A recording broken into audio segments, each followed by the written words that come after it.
ನಮಸ್ಕಾರ ವೀಕ್ಷಕರೇ, ನಾನು ನಿಮ್ಮ ಮಂಜುನಾಥ್ ಅಡ್ವೊಕೇಟ್ ಮಾತಾಡ್ತಾ ಇರೋದು. ಕಳೆದ ಒಂದು ತಿಂಗಳಿನಿಂದ ಸರಿಸುಮಾರು 25 ವಿಡಿಯೋಗಳನ್ನು ಮಾಡಿದ್ದೇನೆ. ಕಾನೂನಿಗೆ ಸಂಬಂಧಪಟ್ಟಂತೆ, ಧರ್ಮಕ್ಕೆ ಸಂಬಂಧಪಟ್ಟಂತೆ, ಜೀವನದ ಮೌಲ್ಯಗಳಿಗೆ ಸಂಬಂಧಪಟ್ಟಂತೆ, ಸಮಾಜಕ್ಕೆ ಸಂಬಂಧಪಟ್ಟಂತೆ, ಸಮಾಜದ ಸ್ವಾಸ್ಥ್ಯ ಸ್ಥಿತಿಗಳಿಗೆ ಸಂಬಂಧಪಟ್ಟಂತೆ, ಕರೋನಾಗೆ ಸಂಬಂಧಪಟ್ಟಂತೆ, ಮೋದಿಯವರ ಸ್ಪೀಚಿಗೆ ಸಂಬಂಧಪಟ್ಟಂತೆ, ಸರ್ಕಾರಕ್ಕೆ ಸಂಬಂಧಪಟ್ಟಂತೆ, ಸರ್ಕಾರ ನಿರ್ಧಾರಗಳಿಗೆ ಸಂಬಂಧಪಟ್ಟಂತೆ, ಜೊತೆಗೆ ಮಾಧ್ಯಮದವರ ಸ್ಥಿತಿಗತಿಗಳು, ಅವರ ಉಡಾಫೆ ಮಾತುಗಳು, ಬೊಗಳೆಗಳು, ಇದೆ ಎಲ್ಲದಕ್ಕೆ ಸಂಬಂಧಪಟ್ಟಂತೆಯೂ ಎಲ್ಲ ವಿಚಾರಗಳ ಬಗ್ಗೆಯೂ ಬೆಳಕನ್ನು ಚೆಲ್ತಾ ಇರ್ತೇನೆ, ಮಾತನಾಡ್ತಾ ಇರ್ತೇನೆ. ಇವತ್ತು ನಾನು ಕಾನೂನಿಗೆ ಸಂಬಂಧಪಟ್ಟಂತೆ ಮಾತಾಡ್ತಾ ಇದ್ದೇನೆ. ಕಳೆದ ಒಂದು ತಿಂಗಳಿನಲ್ಲಿ ಸರಿಸುಮಾರು 4 ವಿಡಿಯೋಗಳನ್ನು ಕಾನೂನಿಗೆ ಸಂಬಂಧಪಟ್ಟಂತೆ ಮಾಡಿದ್ದೇನೆ. ಪೊಲೀಸ್ ಸ್ಟೇಷನ್ಗೆ ಹೋದಾಗ ಕಂಪ್ಲೇಂಟು ಕೊಡೋದು ಹೇಗೆ, FIR ಮಾಡೋದು ಹೇಗೆ, ಅವರು ನಿಮ್ಮ ಮಾತು ಕೇಳದೆ ಹೋದರೆ ಯಾವ ಕ್ರಮಗಳನ್ನ ತೊಗೊಂಡು ಕಂಪ್ಲೇಂಟನ್ನು ಫೈಲ್ ಮಾಡ್ಬೋದು, ಪೊಲೀಸರು ನಿಮ್ಮ ಕ್ರಮ ತಗೊಳ್ಳಿಲ್ಲ ಅಂತ ಹೇಳಿದ್ರೆ ಕೋರ್ಟ್ಗೆ ಹೋಗಿ PCR ಹಾಕಿ ಯಾವ ರೀತಿ ತೊಗೋಬೋದು ಅನ್ನೋದನ್ನು ಹೇಳಿದ್ದೇನೆ. ಮತ್ತು ಪ್ರಾಪರ್ಟಿದು ಲ್ಯಾಂಡ್ ತೊಗೋಬೇಕು ಅಂತ ಹೇಳಿದ್ರೆ ಲಿಸ್ಟ್ ಆಫ್ ಡಾಕ್ಯುಮೆಂಟ್ಸ್ಗಳು ಏನೇನು ಇರಬೇಕು ಅಂತ ಅನ್ನೋದ್ರ ಬಗ್ಗೆ ಒಂದು ವಿಡಿಯೋ ಮಾಡಿದ್ದೇನೆ. ತದನಂತರ ಒಂದು ಸೈಟನ್ನು ತೊಗೊಳ್ಬೇಕಂದ್ರೆ ಯಾವ ಮುನ್ನೆಚ್ಚರಿಕೆಗಳನ್ನ ತೊಗೊಳ್ಬೇಕು, ಸೈಟ್ಗಳಲ್ಲಿ ಯಾವ ಥರ ಬರುತ್ತೆ, ಹೇಗೆ ಅನ್ನೋದ್ರ ಬಗ್ಗೆ ಹೇಳಿದ್ದೇನೆ. ಜೊತೆಗೆ ರಿಜಿಸ್ಟ್ರೇಷನ್ ಪ್ರಾಸೆಸ್ ಏನು ಅನ್ನೋದ್ರ ಬಗ್ಗೆನೂ ಒಂದು ವಿಡಿಯೋ ಮಾಡಿದ್ದೇನೆ.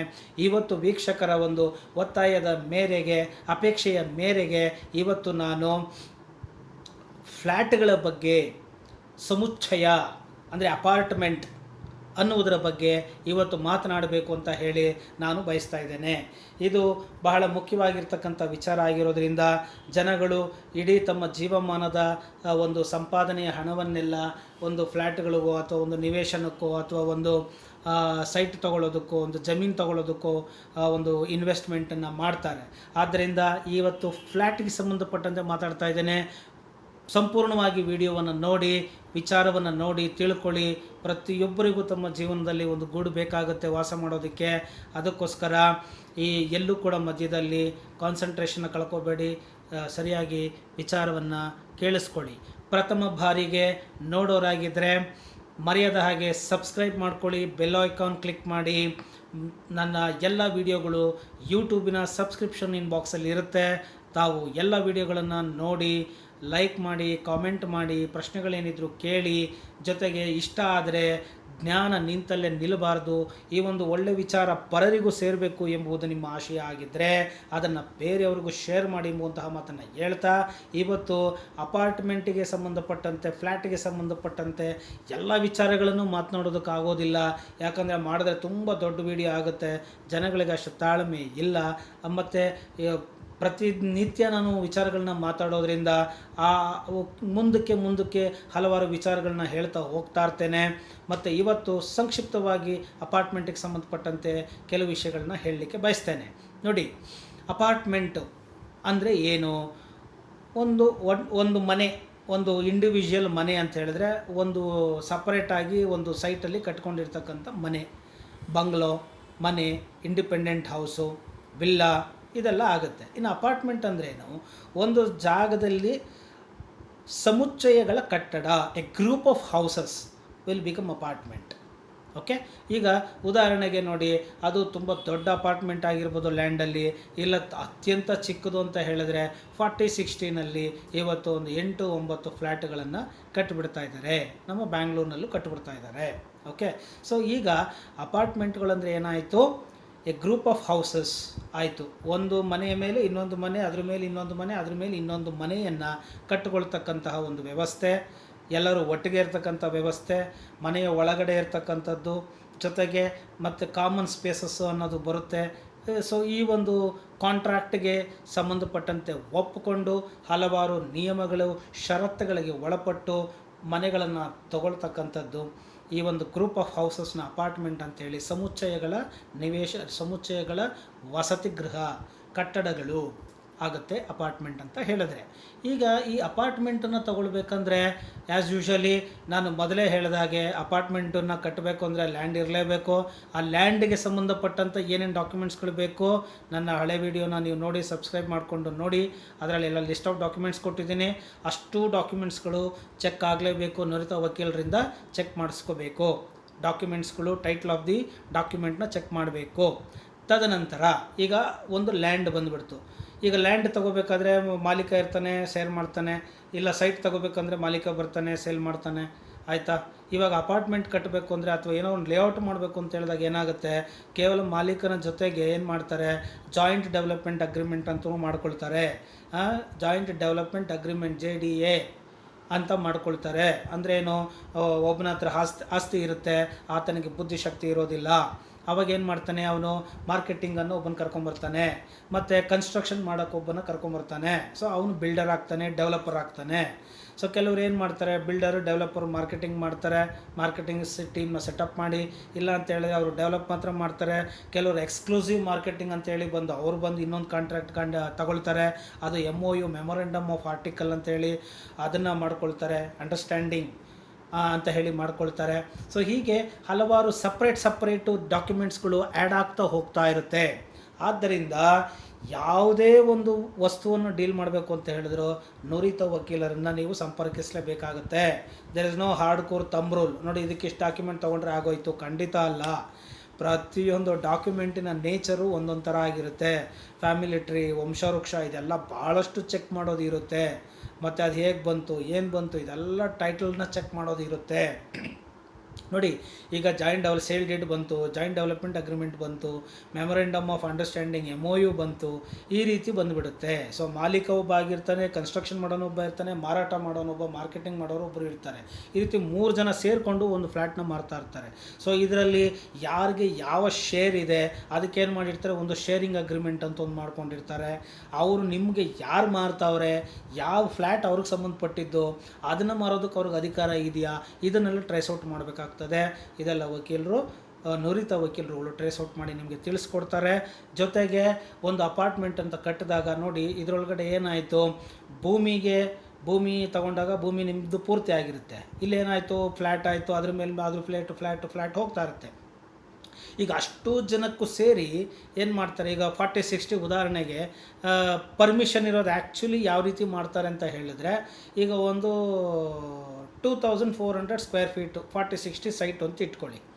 ಇದಕ್ಕೆ ಮುಂದುಗಡೆ ಒಂದು 30 ಅಡಿ ರೋಡ್ ಇತ್ತು ಅಂತ ಹೇಳಿದ್ರೆ, ರೋಡ್ ಇದ್ದರೆ ಅದಕ್ಕೆ 1.75 FAR ಫ್ಲೋರ್ ಏರಿಯಾ ರೇಷಿಯೋ ಅಂತ ಅದರ ಬೇಸಿಸ್ ಮೇಲೆ ಪರ್ಮಿಷನ್ ಕೊಡ್ತಾರೆ. ಅಂದರೆ ಒಂದು 4 ಫ್ಲ್ಯಾಟು, ಒಂದು 6 ಫ್ಲ್ಯಾಟ್ ಕಟ್ಕೊಳ್ಳೋಕೆ ಮಾತ್ರ ಪರ್ಮಿಷನ್ ಇರುತ್ತೆ. ಅದ್ರ ಮೇಲೆ ಎಷ್ಟೇ ಫ್ಲ್ಯಾಟ್ಗಳನ್ನ ಕಟ್ಕೊಂಡು ಹೋದರೂ ಅದೆಲ್ಲವೂ ಅನ್ನತ್ರಷ್ಟು ಫ್ಲ್ಯಾಟ್ಗಳಾಗುತ್ತೆ ವೀಕ್ಷಕರೇ. ಇದರಲ್ಲಿ ಬಹಳಷ್ಟು ಮೋಸ ಹೋಗುವಂಥ ಸಾಧ್ಯತೆಗಳಿರ್ತದೆ. ಕೆಲವರು ಪ್ಲ್ಯಾನ್ ತೋರಿಸೋದು ಒಂದು, ಅದಕ್ಕೆ CC ಬೇಕಾಗುತ್ತದೆ. CC ಅಂದರೆ ಕಮೆನ್ಸ್ಮೆಂಟ್ ಸರ್ಟಿಫಿಕೇಟು, OC ಅಂದರೆ ಆಕ್ಯುಪೆನ್ಸಿ ಸರ್ಟಿಫಿಕೇಟು, ಮತ್ತು ಈಗೆಲ್ಲ A ಖಾತಾ, B ಖಾತಾ, ಈಗ ಭಾಳ ವಿಚಾರಗಳು ಇದರೊಳಗಡೆ ಬರುತ್ತೆ. ಇದ್ರ ಬಗ್ಗೆ ಎಲ್ಲ ನಾನು ಇನ್ನೊಂದು ಸಂಚಿಕೆಯಲ್ಲಿ ಸಪ್ರೇಟಾಗಿ ವಿಷಯ ತೊಗೊಂಡು ನಾನು ಮಾತಾಡ್ತೀನಿ. A ಖಾತಾ ಅಂದ್ರೇನು, B ಖಾತಾ ಅಂದ್ರೇನು, ಕೆಲವು ಸತಿ ಲ್ಯಾಂಡ್ A ಖಾತಾ ಇರುತ್ತೆ, ಅಪಾರ್ಟ್ಮೆಂಟ್ಗಳು B ಖಾತಾ ಇರುತ್ತೆ. ಸೊ ಈ ಥರ ಸಾಕಷ್ಟು ಗೊಂದಲಗಳನ್ನ ಮಾಡಿಟ್ಬಿಟ್ಟಿದ್ದಾರೆ. ಆದ್ದರಿಂದ ಇವತ್ತು ಜಸ್ಟ್ ಫ್ಲ್ಯಾಟ್ಗಳ ಬಗ್ಗೆ ಮಾತಾಡ್ತಾ ಇದ್ದೇನೆ ನೋಡಿ. ಆದ್ದರಿಂದ ಈಗೇನಾಯಿತು, ಲ್ಯಾಂಡ್ಗೆ ಬೇಕಾಗಿರೋ ಡಾಕ್ಯುಮೆಂಟ್ಸ್ಗಳು ತೊಗೊಳ್ಬೇಕಾಯಿತು, ಮತ್ತು ಬೇರೆ ಯಾವ ಡಾಕ್ಯುಮೆಂಟ್ಗಳು ಆ್ಯಡ್ ಆಗುತ್ತೆ ಅಪಾರ್ಟ್ಮೆಂಟ್ಗೆ ಅಂತ ಹೇಳಿದ್ದಾಯಿತು. ಈ 3 ಜನನಿಲ್ಲದೆ ಕೆಲವರು ಅವರೇ ಲ್ಯಾಂಡು, ಅವರೇ ಡೆವಲಪ್ಮೆಂಟ್ ಎಲ್ಲ ಮಾಡಿದರೆ ಸಂತೋಷ. ಆ ಡಾಕ್ಯುಮೆಂಟ್ಸ್ಗಳು ಯಾವ ರೀತಿ ಇರುತ್ತೋ ಅದ್ರ ಪ್ರಕಾರ ಟ್ರೇಸ್ ಔಟ್ ಮಾಡಿ ನಿಮಗೆ ಒಪಿನಿಯನ್ನ ಲಾಯರ್ಸು ಕೊಡ್ತಾರೆ. ನೆಕ್ಸ್ಟು ಈಗೇನಾಯಿತು, ಲ್ಯಾಂಡ್ 40-60ನಲ್ಲಿ 1.75 FAR ಅಂದರೆ ಒಂದು 6 ಫ್ಲ್ಯಾಟ್ ಕಟ್ಟೋದು ಇರುತ್ತೆ. ಅಷ್ಟಕ್ಕೆ ಮಾತ್ರ ಪರ್ಮಿಷನ್ ಇರುತ್ತೆ. ಕೆಲವರು ಏನು ಮಾಡ್ತಾರೆ, ತೋರ್ಸೋಕ್ಕೊಂದು ಪ್ಲ್ಯಾನ್, ವರ್ಕಿಂಗ್ ಪ್ಲ್ಯಾನ್ ಒಂದು ಇರುತ್ತೆ, ತಿರ್ಗಾ ಮಾಡಿಫೈಡ್ ಪ್ಲ್ಯಾನ್ ಅಂತೇಳಿ ಮಾಡಿಕೊಂಡು ಕೊನೆಗೆ ಅದನ್ನು ಮಾಡಿಫೈಡ್ ಪ್ಲ್ಯಾನ್ನ ತೋರಿಸ್ಕೊಂಡು ರಿವೈಸ್ಡ್ ಪ್ಲ್ಯಾನ್ ಅಂತ ಇನ್ನೊಂದು ಮಾಡ್ಕೊಂಡು ಜನಗಳಿಗೆ ಇದು ಕೂಡ ಒಂದು ಅಥರೈಸ್ಡಲ್ಲಿ ಬರುತ್ತೆ ಅಂತ ಹೇಳಿಬಿಟ್ಟು ಜನಗಳಿಗಿಂದ ಒಂದು ದುಡ್ಡನ್ನು ಕಲೆಕ್ಟ್ ಮಾಡ್ಕೊಂಡು ಬಿಡ್ತಾರೆ. ಸೊ ಆದ್ದರಿಂದ ನೀವು ನುರಿತ ವಕೀಲರಿಗೆ ತೋರಿಸಿ ಇದು ಕಾನೂನಿನ ಪರಿಧಿ ಒಳಗಡೆ ಬರುತ್ತಾ, ಇದು according to local building plan bylaws ಪ್ರಕಾರ ಈ ಪ್ಲ್ಯಾನು ಅಪ್ರೂವಲ್ ಆಗಿದೆಯಾ, ಕಟ್ತಾರಾ ಅನ್ನೋದು ಬಹಳ ಮುಖ್ಯ. ಇದನ್ನೆಲ್ಲವನ್ನು ಕೂಡ ನೋಡಬೇಕಾಗತ್ತೆ. ಮತ್ತು ನೋಡಿ, ಈಗ ಒಂದು 9 ಫ್ಲ್ಯಾಟ್ ಕಟ್ಟರೆ, ಈಗ 6 ಫ್ಲ್ಯಾಟ್ ಕಟ್ಟೋದು ಇರುತ್ತೆ ಕಾನೂನು ಪ್ರಕಾರ, ಅವ್ರು 9 ಫ್ಲ್ಯಾಟ್ ಹಾಕ್ಬಿಡ್ತಾರೆ. ಅವಾಗೇನಾಯಿತು, ಈಗ ಸೈಟ್ ತೊಗೊಂಡ್ರೆ ಸೈಟ್ ನಿಮ್ಮದಾಗುತ್ತೆ. ಈಗ 9 ಮನೆ ಆಗೋಯ್ತು 40-60ನಲ್ಲಿ. ಈಗ ಸೈಟ್ ಏನು ಮಾಡ್ತಾರೆ, 2400 ಸ್ಕ್ವೇರ್ ಫೀಟ್ನ UDL ಶೇರ್ ಅಂತ, ಅನ್ಡಿವೈಡೆಡ್ ಲ್ಯಾಂಡ್ ಶೇರ್ ಅಂತ ಹೇಳಿ ಅದನ್ನು 9 ಫ್ಲ್ಯಾಟಿಗೆ ಪ್ರಪೋರ್ಷನೇಟಾಗಿ ಡಿವೈಡ್ ಮಾಡಿಬಿಡ್ತಾರೆ. ಅದರಲ್ಲೂ ಕೂಡ ಕೆಲವು ಬಿಲ್ಡರ್ಸ್ಗಳು ಏನು ಮಾಡ್ತಾರೆ, ಸ್ವಾರ್ಥಗಳನ್ನ ಇಟ್ಕೊಂಡು ಅತಿ ದುರಾಸೆಯನ್ನು ಇಟ್ಟುಕೊಂಡು ಮಾಡ್ತಾ ಇರೋದೇ ಅನ್ಅಥರೈಸ್ಡ್ ಫ್ಲೋರು. ಅದರಲ್ಲಿ ಅವರು ರಿಸರ್ವ್ಡ್ ಇಟ್ಕೊಂಡು ಟೆರೇಸನ್ನು ರಿಸರ್ವ್ಡ್ ಆಗಿ ಇಟ್ಕೊಂಡ್ಬಿಡ್ತಾರೆ, ಎಕ್ಸ್ಕ್ಲೂಸಿವ್ ರೈಟ್ಸ್ ಆಗಿ ಇಟ್ಕೊಂಡ್ಬಿಡ್ತಾರೆ, which is comes under common area. But ಆದರೆ ಎಕ್ಸ್ಕ್ಲೂಸಿವ್ ರೈಟ್ಸ್ ಇಟ್ಕೊಂಡ್ಬಿಡ್ತಾರೆ ಟೆರೇಸ್ ಏರಿಯಾ. ಆ ಟೆರೇಸ್ ಏರಿಯಾಗೆ ಜಾಸ್ತಿ UDL ಶೇರ್ ಇಟ್ಕೊಳ್ತಾರೆ, ವಿಚ್ ಇಸ್ ಅನ್ಅಥರೈಸ್ಡ್. ಸೊ ಇದೆಲ್ಲ ಪ್ರಶ್ನೆಯನ್ನು ಮಾಡಬೇಕಾದ್ರೆ ಕಾನೂನು ಬಗ್ಗೆ ನುರಿತ ವಕೀಲರಿದ್ದರೆ ಇದನ್ನೆಲ್ಲ ಕೇಳ್ತಾರೆ, ನಿಮ್ಮ ಪರವಾಗಿ ಮಾತಾಡ್ತಾರೆ. ನೋಡಿ, ವಕೀಲರಿಗೆ ತೋರಿಸೋದ್ರಿಂದ ಕೇವಲ ಕಾನೂನು ಸಲಹೆ ಮಾತ್ರ ಅಲ್ಲ, ನೀವು ತಗೊಳ್ತಕ್ಕಂಥ ಫ್ಲ್ಯಾಟಿಗೆ, ಆಸ್ತಿಗೆ, ಸೈಟಿಗೆ, ಜಮೀನಿಗೆ ಅದಕ್ಕೆ ನಿಜವಾದಂತಹ ಒಂದು ಸ್ಟೇಟಸ್ಸು ಏನು, ಅದರ ಪ್ರೈಸ್ ಏನು. ಯಾಕಂದರೆ ಒಂದು ವಸ್ತುವಿನ ಬೆಲೆ ನಿಂತ್ಕೊಳ್ಳೋದು ಅದರ ಕೇವಲ ಒಂದು ಫಿಸಿಕಲ್ ಪೊಸಿಷನಿಂದ ಅಲ್ಲ, ಅದರ ಲೀಗಲ್ ಸ್ಟೇಟಸ್ ಇಂದನೂ ಕೂಡ ನಿಂತ್ಕೊಳ್ಳುತ್ತೆ. ಲೀಗಲ್ ಸ್ಟೇಟಸ್ ಏನಿದೆ ಅದ್ರ ಮೇಲೂ ಕೂಡ ನಿಂತ್ಕೊಳ್ಳುತ್ತೆ. ಆದ್ದರಿಂದ ಇದೆಲ್ಲವನ್ನೂ ವಕೀಲರು ನೋಡಿ ನಿಮಗೆ ಒಂದು ಓವರಾಲ್ ನಿಮಗೆ ಅವರು ಅಡ್ವೈಸನ್ನು ಮಾಡ್ತಾರೆ, ಸಜೆಸ್ಟನ್ನು ಮಾಡ್ತಾರೆ. ಆದ್ದರಿಂದ ನೀವು ವಕೀಲರನ್ನ ಸಂಪರ್ಕ ಮಾಡಿ ನೀವು ತಗೊಳ್ಳಿ ಎಂಬುದು ಪದೇ ಪದೇ ಒತ್ತಿ ಹೇಳ್ತಾ ಇರ್ತೀನಿ. ಯಾಕಂದರೆ ಇದಿನ್ನೇನೂ ಅಲ್ಲ, ನಾನು ನೂರಾರು ಡಾಕ್ಯುಮೆಂಟ್ಸ್ಗಳನ್ನ ನೋಡಿದ್ದೀನಿ, ನೂರಾರು ಜನಗಳು ದುಡ್ಡನ್ನು ಕಳ್ಕೊಂಡಿರೋದನ್ನು ನೋಡಿದ್ದೀನಿ, ಕೊಟ್ಟು ತಗೊಳಾಕೊಂಡಿರೋದು ನೋಡಿದ್ದೀನಿ, ಕೊಟ್ಟಿರೋ ಅಗ್ರಿಮೆಂಟ್ಗಳು ಕೊಟ್ಬಿಟ್ಟು ಆಮೇಲೆ ಲಾಯರ್ ಹತ್ರ ಬಂದು ತಿರ್ಗಾ ಆ ದುಡ್ಡನ್ನು ವಾಪಸ್ ತಗೊಳ್ಳೋದಕ್ಕೆ ಭಾಳ ಸಮಸ್ಯೆ ಪಟ್ಟಿರೋದನ್ನು ನಾನೆಲ್ಲ ನೋಡಿದ್ದೀನಿ. ಆದ್ದರಿಂದ ಜನಗಳ ಹಿತದೃಷ್ಟಿಯಿಂದ ನಾನು ಈ ಸಲಹೆಗಳನ್ನ ಮಾಡ್ತಾ ಇದ್ದೇನೆ. ನೋಡಿ, ಆ UDL ಶೇರನ್ನು ಕೂಡ ಮೋಸ ಮಾಡ್ತಾರೆ, ಅದರೊಳಗಡೆ ಅನ್ಡಿವೈಡೆಡ್ ಲ್ಯಾಂಡ್ ಶೇರನ್ನ ಮೋಸ ಮಾಡ್ತಾರೆ. ಈಗ UDL ಶೇರು ನಿಮ್ದು ಆದಮೇಲೆ ಆ ಪರ್ಟಿಕ್ಯುಲರ್ ಲ್ಯಾಂಡಿಗೆ, ಫಾರ್ ಎಕ್ಸಾಂಪಲ್ ಈಗ 40/60ನಲ್ಲಿ 6 ಫ್ಲ್ಯಾಟ್ ಕಟ್ಟಬೇಕು, 9 ಫ್ಲ್ಯಾಟ್ ಕಟ್ಟಿರ್ತಾರೆ. ಅದರಲ್ಲಿ ಅನ್ಅಥರೈಸ್ಡ್ ಫ್ಲ್ಯಾಟ್ ಇರುತ್ತೆ ಮತ್ತು ರೆಗ್ಯುಲರ್ ಫ್ಲ್ಯಾಟು ಇರುತ್ತೆ. ಎಲ್ರಿಗೂ ಒಂದೇ ಈಕ್ವಲ್ ಲ್ಯಾಂಡ್ ಶೇರು ಮಾಡಿಬಿಡ್ತಾರೆ, ಅಲ್ಲಿ ಏನು ವ್ಯತ್ಯಾಸ ಇಲ್ಲ. ರೆಗ್ಯುಲರ್ ಫ್ಲ್ಯಾಟ್ ಅವ್ರು ಬೇರೆ ಪ್ರೈಸ್ ಇರುತ್ತೆ, ಪೆಂಟ್ ಹೌಸ್ಗಳು ಬೇರೆ ಪ್ರೈಸ್ ಇರುತ್ತೆ, ಏನು ವ್ಯತ್ಯಾಸಗಳು ಇಲ್ಲದೇ ಇರೋಂಗೆ ಮಾಡಿಬಿಡ್ತಾರೆ. ಕೆಲವ್ರು ಏನು ಮಾಡ್ತಾರೆ, 3 ಫ್ಲೋರ್ ಪರ್ಮಿಷನ್ ಇದೆ, ಮೇಲ್ಗಡೆ ಇರೋ ಟೆರೇಸಲ್ಲಿರೋದು ಮಾತ್ರ ಪೆಂಟ್ ಹೌಸ್ ಅಂತ ತಿಳ್ಕೊಳ್ತಾರೆ. ಖಂಡಿತ ಅದು ತಪ್ಪದು. ಯಾಕಂದರೆ ಎಷ್ಟು ಫ್ಲೋರ್ಗೆ ಪರ್ಮಿಷನ್ ಇದೆಯೋ ಅಷ್ಟೇ ಫ್ಲೋರು. ಆ ಪ್ಲ್ಯಾನು ಕರೆಕ್ಟಾಗಿ ಅವ್ರು ತೋರಿಸ್ತಾ ಇದ್ದಾರಲ್ಲ, 3 ಫ್ಲೋರ್ ಅಂತ ತೋರಿಸ್ತಾರಲ್ಲ, ಅದು ಅಪ್ರೂವಲ್ ಆಗಿದೆಯಾ, ಲೀಗಲ್ ಆಗಿದೆಯಾ, ಕರೆಕ್ಟಾಗಿದೆಯಾ ಅಂತ ಆ BBMP ಅಪ್ರೂವಲ್ ಆಗಿದ್ದರೆ ಅಲ್ಲಿಗೆ ಹೋಗಿ ಚೆಕ್ ಮಾಡ್ಕೋಬೇಕಾಗುತ್ತೆ. ಯಾಕಂದರೆ ಎಷ್ಟು 4 ಕಿಚನ್ಗೆ ಪರ್ಮಿಷನ್ ಕೊಡೋ ಕಡೆ, ಅಥವಾ 4 ಕಾರ್ಗೆ ಪರ್ಮಿಷನ್ ಕೊಡೋ ಕಡೆ, ಅಥವಾ 6 ಫ್ಲ್ಯಾಟು 6 ಕಾರಿಗೆ ಪರ್ಮಿಷನ್ ಕೊಟ್ಟಾಗ 9 ಫ್ಲ್ಯಾಟ್ ಹಾಕಿದಾಗ ಕೇವಲ ಮೇಲ್ಗಡೆದು ಟೆರೆಸ್ ಫ್ಲ್ಯಾಟಲ್ಲಿ ಮೇಲೆ ಇರೋವಂಥದ್ದು ಅಥವಾ ಅದ್ರ ಕೆಳಗಡೆ ಇರೋವಂಥದ್ದು ಮಾತ್ರ ಪೆಂಟ್ ಹೌಸ್ ಆಗಲ್ಲ. 6 ಫ್ಲ್ಯಾಟನ್ನು ಮೀರಿದ್ದು ಯಾವುದು ಬರುತ್ತೋ ಅದು ಎಲ್ಲವೂ ಕೂಡ ಅನ್ಅಥರೈಸ್ಡ್ ಫ್ಲ್ಯಾಟ್ಗಳಾಗುತ್ತೆ. ಇದರ ಬಗ್ಗೆ ಸ್ಪಷ್ಟವಾಗಿ ತಿಳುವಳಿಕೆಯನ್ನು ಕೊಡ್ತಾ ಇದ್ದೀನಿ, ಅರ್ಥ ಮಾಡ್ಕೊಳ್ಳಿ. ನೆಕ್ಸ್ಟು ಏನು ಅಂತ ಹೇಳಿದ್ರೆ, UDL ಶೇರಲ್ಲಿ ಮೋಸ ಆಗುತ್ತೆ. ಇನ್ನೊಂದು ಏನು, UDL ಶೇರನ್ನ ನಿಮಗೆ ತೊಗೊಂಡ ಮೇಲೆ, ಆ ಲ್ಯಾಂಡ್ ಶೇರನ್ನ ನೀವು ತೊಗೊಂಡ ಮೇಲೆ, ಈಗ ಫಾರ್ ಎಕ್ಸಾಂಪಲ್ ಏನೋ 150 ಅಡಿನೋ 200 ಅಡಿ ನಿಮಗೆ ಬರುತ್ತೆ ಅಂತ ಇಟ್ಕೊಳ್ಳಿ. ಆ ಲ್ಯಾಂಡ್ಗೆ ನೀವು ಓನರ್ ಆಗಿರ್ತೀರ, ನಿಮ್ಗೆ ರಿಜಿಸ್ಟರ್ ಆಗಿರುತ್ತೆ. ಅದಾದಮೇಲೆ ತಿರುಗಿ ಮತ್ತೆ ಕಾರ್ ಪಾರ್ಕಿಂಗ್ಗೆ ಅಂತಲೂ ಚಾರ್ಜ್ ಮಾಡ್ತಾರೆ, 2 ಲಕ್ಷ ಚಾರ್ಜ್ ಮಾಡ್ತಾರೆ. ಯಾಕೆ ಚಾರ್ಜ್ ಮಾಡ್ತಾರೆ ಸರ್? ನೋಡಿ, ಬಾಂಬೆನಲ್ಲಿ ನಮ್ಮಲ್ಲಿ FIR ಅಂತ ಕರಿತೀವಿ, ಅವರಲ್ಲಿ ಏನು ಮಾಡ್ತಾರೆ FIS ಅಂತ ಕರೀತಾರೆ ಅವರು. ಸೊ ಸುಪ್ರೀಂ ಕೋರ್ಟಿಂದ ಒಂದು ಆರ್ಡ್ರ್ ಆಗಿದೆ. ಏನಂತ ಆಗಿದೆ ಅಂತ ಹೇಳಿದ್ರೆ, ಈ ಒಂದು ಕಾರ್ ಪಾರ್ಕಿಂಗ್ ಏರಿಯಾ ಬಂದು ಆ ಸೂಪರ್ ಬಿಲ್ಟಪ್ ಏರಿಯಾದಲ್ಲೇ ಬರೋದ್ರಿಂದ ಅದಕ್ಕೆ ಸಪ್ರೇಟಾಗಿ ಕಾರ್ ಪಾರ್ಕಿಂಗ್ ಚಾರ್ಜ್ ಮಾಡಬಾರ್ದು ಅಂತ ಒಂದು ಸುಪ್ರೀಂ ಕೋರ್ಟ್ ಆರ್ಡ್ರ್ ಇದೆ. ಇದು ಎಷ್ಟೋ ಬಿಲ್ಡರ್ಸ್ಗಳಿಗೆ ಗೊತ್ತಿಲ್ಲ. ಕೆಲವರು ಗೊತ್ತಿರ್ತಕ್ಕಂಥ ಸ್ಮಾರ್ಟ್ ಬಿಲ್ಡರ್ಸ್ ಏನು ಮಾಡ್ತಾರೆ, ಸಪ್ರೇಟಾಗಿ ಕಾರ್ ಪಾರ್ಕಿಂಗ್ ಅಂತ ಚಾರ್ಜನ್ನು ತೋರಿಸೋದಿಲ್ಲ. ಪ್ರೈಸ್ ಬ್ರೇಕಪ್ಪಲ್ಲಿ ಅವ್ರೇನು ಮಾಡ್ತಾರೆ, ಲ್ಯಾಂಡ್ ವ್ಯಾಲ್ಯೂನಲ್ಲಿ ಆ ಕಾಸ್ಟನ್ನು ಅಡಿಷನ್ ಮಾಡಿಬಿಡ್ತಾರೆ. ಈ ಥರ ಸಾಕಷ್ಟು ವಿಚಾರಗಳು ಇದರಲ್ಲಿ ಇರುತ್ತೆ, ತಾವು ತಿಳ್ಕೊಬೇಕಾಗುತ್ತೆ. ಸೊ UDL ಲ್ಯಾಂಡ್ ನಿಮ್ಮದಾದ ಮೇಲೆ ನಿಮ್ಮ ಜಾಗದಲ್ಲಿ ನೀವು ಕಾರ್ ನಿಲ್ಲಿಸ್ಕೊಳ್ಳೋಕ್ಕೆ ತಿರ್ಗಿ ಸಪ್ರೇಟಾಗಿ ಯಾಕೆ ಕಾರ್ ಪಾರ್ಕಿಂಗ್ ಚಾರ್ಜ್ ಕೊಡಬೇಕು? ಇದು ಆಲ್ರೆಡಿ ಸುಪ್ರೀಂ ಕೋರ್ಟ್ನಲ್ಲಿ ವಿಚಾರಣೆ ಬಂದಿದೆ. ಇದು ಸೂಪರ್ ಬಿಲ್ಟಪ್ ಏರಿಯಾದಲ್ಲಿ ಬರೋದ್ರಿಂದ, ಆಲ್ರೆಡಿ ಪೇ ಮಾಡೋದ್ರಿಂದ, ಲ್ಯಾಂಡ್ ಏರಿಯಾ ಅವ್ರದ್ದು ಆಗಿರೋದ್ರಿಂದ ಅವ್ರ part and parcel of the piece of the ಲ್ಯಾಂಡಲ್ಲಿ ಅವ್ರ ಕಾರ್ ನಿಲ್ಲಿಸ್ಕೊಳ್ಳೋದಕ್ಕೆ ಯಾಕೆ ಕೊಡಬೇಕು? ಇನ್ನು ಕನ್ಸ್ಟ್ರಕ್ಷನ್ ಕಾಸ್ಟ್ ಪ್ಯಾಕೇಜ್ ಆಗಿ ತೊಗೊಳ್ತೀವಿ ಅಂದರೆ, ಕನ್ಸ್ಟ್ರಕ್ಷನ್ ಕಾಸ್ಟ್ ಪ್ಯಾಕೇಜ್ ಒಂದು ಸ್ಕ್ವೇರ್ಗೆ ಇಷ್ಟು ಅಂತ ಲೆಕ್ಕ ಹಾಕಿ ತೊಗೊಂಡಿರ್ತಾರೆ. ಸೊ ಇನ್ ಅಡಿಷನ್ ಕೊಡೋ ಅವಶ್ಯಕತೆ ಇರಲ್ಲ. ಇನ್ನು ಜೊತೆಗೆ ನೋಡಿ, ಒಂದು ಅಪಾರ್ಟ್ಮೆಂಟಲ್ಲಿ ತೊಗೊಳ್ಬೇಕಾದಾಗ ಇನ್ನೇನು ಕಾನ್ಸೆಪ್ಟ್ ಬರುತ್ತೆ, super built-up area, carpet area ಅಂತೆಲ್ಲ ಬರುತ್ತೆ. ಸೂಪರ್ ಬಿಲ್ಟಪ್ ಏರಿಯಾ ಅಂದರೆ ಏನು, ಟೋಟಲ್ ಈಗ 2400 ಸ್ಕ್ವೇರ್ ಫೀಟ್ ಲ್ಯಾಂಡ್ ಏರಿಯಾ ಇರುತ್ತೆ, ಬಾಕ್ಸ್ ಅಂತ ತಿಳ್ಕೊಳ್ಳಿ.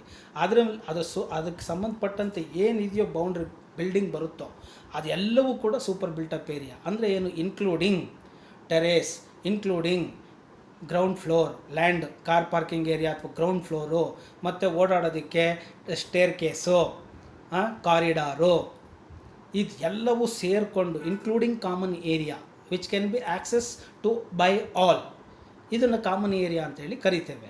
ಇನ್ನು ನೆಕ್ಸ್ಟು ಬಿಲ್ಟಪ್ ಏರಿಯಾ ಅಂದರೆ ಏನು ಅಂದರೆ ಪರ್ಟಿಕ್ಯುಲರ್ ಒಂದು ಫ್ಲ್ಯಾಟು ಒಳಗಡೆ ನಾನು ಒಂದು ಬಾಗಿಲನ್ನು ತೆಗೆದು ನಾನು ಒಳಗಡೆ ಬರ್ತೀನಿ. ಬಂದ ತಕ್ಷಣ ಏನಾಗುತ್ತೆ, ನಾನು ಒಳಗಡೆ ಬಂದಾಗ ಹಾಲ್ ಇರುತ್ತೆ, ಬಾಲ್ಕನಿ ಎಲ್ಲ ಇರುತ್ತೆ. ಬಾಲ್ಕನಿ, ಯುಟಿಲಿಟಿ ಏರಿಯಾ, ಮನೆ ಒಳಗಡೆ ಇರ್ತಕ್ಕಂಥ ಏರಿಯಾ, ಮತ್ತು ವಾಲ್ ಏರಿಯಾ, ಗೋಡೆ ಏರಿಯಾ, ಇದಿಷ್ಟನ್ನು ಸೇರಿಸ್ಕೊಂಡು ಬಿಲ್ಟಪ್ ಏರಿಯಾ ಅಂತ ಕರಿತೇವೆ. Built-up area it is including wall, including balcony, including utility area will be call it as a built up area.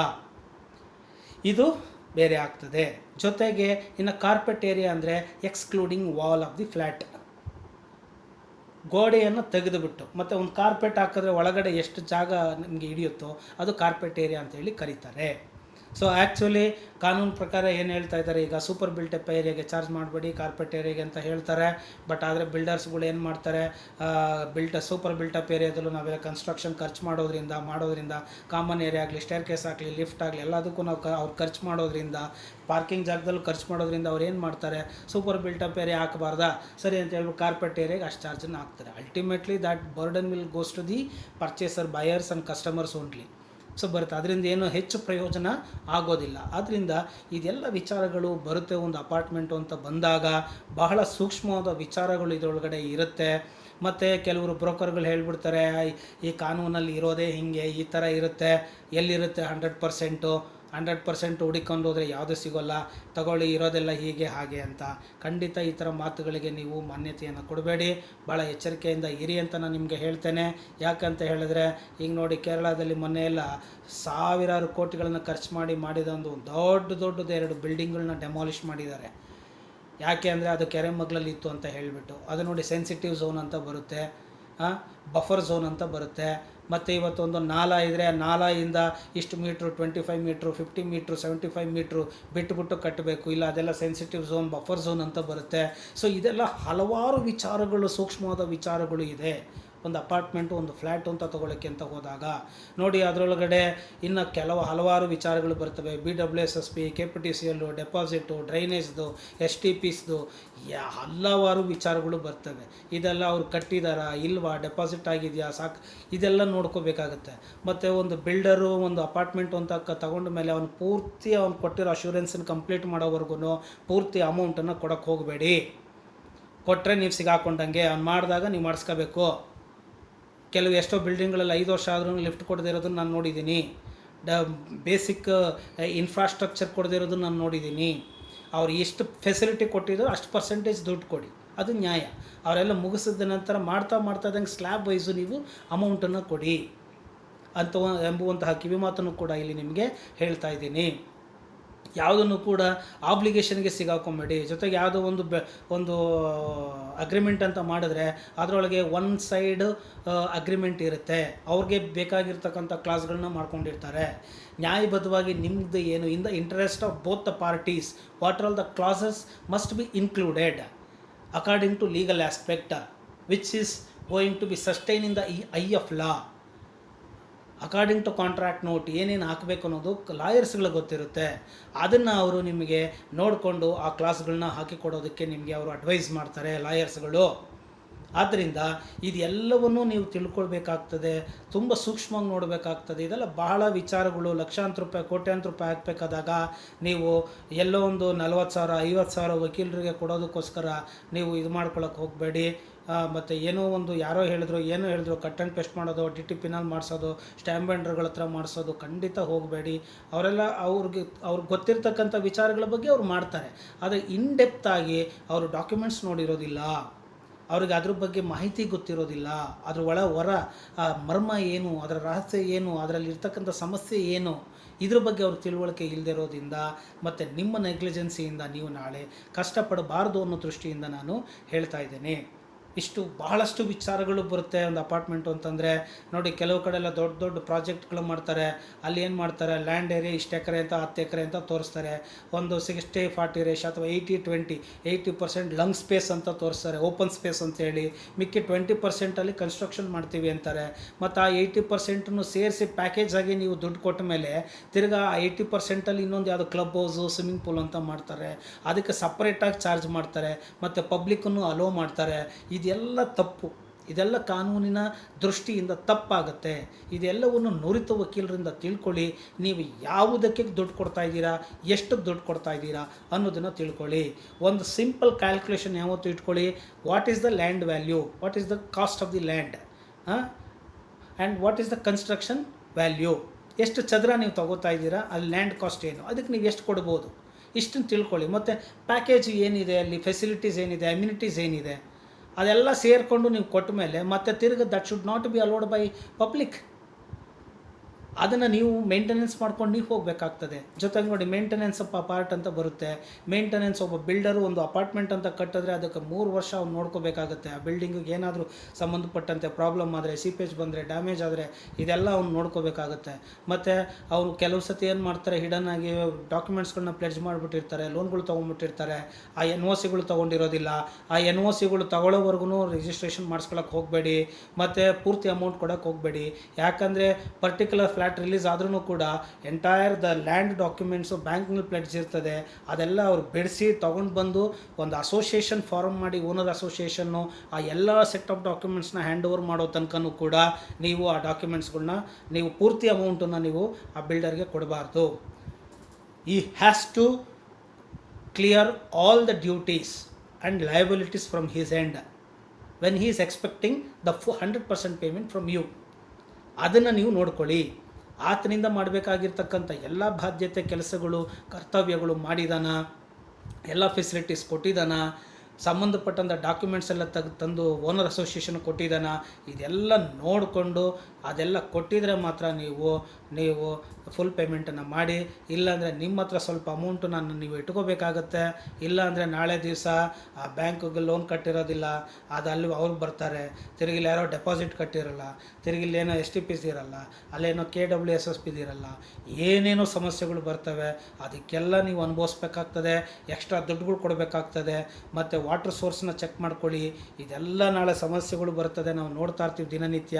ಆದ್ದರಿಂದ ನಿಮಗೆ ಸ್ವಲ್ಪ ಲೆಂತ್ ಆಯಿತು ವಿಡಿಯೋ, ಬಟ್ ಆದ್ರೂ ಕೂಡ ಇದು ಆಸ್ತಿಗೆ ಸಂಬಂಧಪಟ್ಟಂಥ ವಿಚಾರ ಆಗಿರೋದ್ರಿಂದ, ಬಹಳ ಮುಖ್ಯ ಆಗಿರೋದ್ರಿಂದ, ಈಗೆಲ್ಲ ಫ್ಲ್ಯಾಟ್ಗಳದ್ದು ಸಾಮ್ರಾಜ್ಯ ಆಗಿರೋದ್ರಿಂದ ನಾನು ನಿಮಗೆ ಇಷ್ಟು ವಿಚಾರಗಳನ್ನ ಹೇಳಬೇಕಾಯಿತು. ಇನ್ನು ಸಾಕಷ್ಟು ವಿಚಾರಗಳಿದೆ, ಒಂದೇ ವಿಡಿಯೋದಲ್ಲಿ ಬೇಡ. ಸಬ್ಸ್ಕ್ರೈಬ್ ಮಾಡ್ಕೊಳ್ಳಿ. ಮುಂದೆ ವಿಡಿಯೋಗಳು ಮಾಡ್ತಾ ಇರ್ತೀನಿ, ನಿಮಗೆ ವಿಷಯಗಳು ಗೊತ್ತಾಗುತ್ತೆ ಎಂಬುವಂಥ ಮಾಹಿತಿನ ಕೊಡ್ತಾ ನಿಮಗೆ ಕಿವಿ ಮಾತನ್ನು ಕೊಟ್ಟಿದ್ದೇನೆ ಮತ್ತು ಒಳ್ಳೆ ವಿಚಾರನ ಹೇಳಿದ್ದೀನಿ ಅಂತ ಭಾವಿಸ್ತೇನೆ. ನಿಮ್ಗೆ ಇಷ್ಟ ಆಗಿದೆ ಅದರಲ್ಲಿ ಸಬ್ಸ್ಕ್ರೈಬ್ ಮಾಡ್ಕೊಳ್ಳಿ, ಬೆಲ್ ಐಕಾನ್ ಒತ್ತಿ, ನಾನು ಎಲ್ಲ ವಿಡಿಯೋಗಳನ್ನ ನೋಡಿ ಬೇರೆಯವ್ರಿಗೂ ಶೇರ್ ಮಾಡಿ ಅಂತ ಹೇಳ್ತಾ ನನ್ನ ಈ ಮಾತನ್ನು ಇಲ್ಲಿಗೆ ಮುಗಿಸ್ತಾ ಇದ್ದೇನೆ. ಜೈ ಹಿಂದ್, ಜೈ ಕರ್ನಾಟಕ ಮಾತೆ.